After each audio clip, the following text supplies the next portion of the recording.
මේක නම් රැජිනක් වගේ හදන්න ඕනේ හොඳ අධ්‍යාපනයක් දීලා කාටවත් අතපාන්නේ නැතුව ජීවත් වෙන්න. මේගොල්ලෝ වයසට ගියාම කවුද මේ ළමයාව බලාගන්නේ? මේගොල්ලෝ ටික කාලයක් ඉන්නේ. කොහොමද හිතන්නේ ගෑනු ළමයෙක් විවාහය කරලා දුන්න පමණින්ම ආරක්ෂිතයි කියලා. දෙමාපියෝ බලන්නේ ගැහැණු ළමයෙක් වුණාම කසාදයක් බඳලා දෙන්න හදන්නේ මෙයාව ආරක්ෂිත කරන්නනේ.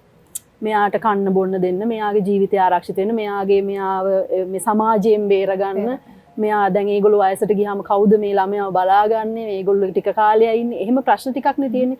නමුත් දැන් මේ අපි දැන් කාලයක් එක දැකලා තියෙනවා. දැන් හදිස්සියෙත් ඒ මනුස්සයා මැරෙන්න පුළුවන්.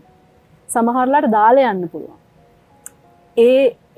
ඒක ඇතුලේ අපි කොහොමද ඒක හිතන්නේ මේ ගෑනු ළමයෙක් විවාහය කරලා දුන්න පමණින්ම ආරක්ෂිතයි කියලා. මම කියන්නේ ගැහැණු ළමයෙක් නම් රැජිනක් වගේ හදන්න ඕනේ හොඳ අධ්‍යාපනයක් දීලා කාටවත් අතපාන්නේ නැතුව ජීවත් වෙන්න හොඳ වටපිටාවක් හදලා ඒ කියන්නේ කාටවත් කියන්නේ හොඳ ඉන්කම් එකක් ඇතුව ජීවත් වෙන්න පුළුවන් මේ කියන්නේ අර අම්මා තාත්තගේ හම්බෙච්ච එක නෙමෙයි මම කියන්නේ තමන්ට පුද්ගලයෙක් විදිහට රැජිනක් වගේ මම ඒක එහෙම කියන්නේ රැජිනක් වගේ ජීවත් වෙන්න පුළුවන් කෙල්ලක් හදන්න ඕනේ.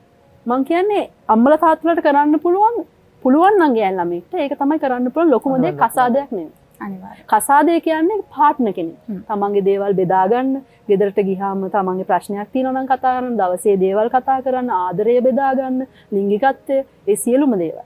දරුවෙක් හදනවා නම් කතා කරලා හරි, කැමැත්තෙන් හරි කොහොම හරි දරුවෙක් හදා ගන්න. මම කියන්නේ ඒ පාර්ට්නර් කෙනෙක් කියන කෑල්ලයි විවාහයයි කියන්නේ දෙකක්.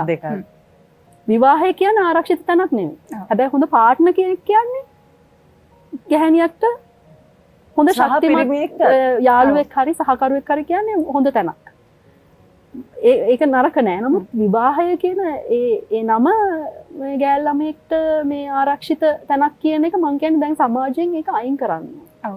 නැත්නම් මේ අම්මලා තාත්තලාගෙන් මම නැති වුණාම වාට මොකද වෙන්නේ? කවුරු හරි ඉන්න ඕනේ ඔයාව බලා ගන්න. කවුද දන්නේ මේ මනුස්සයා බලා ගන්න මේ ගෑනු කෙනාද කියලා?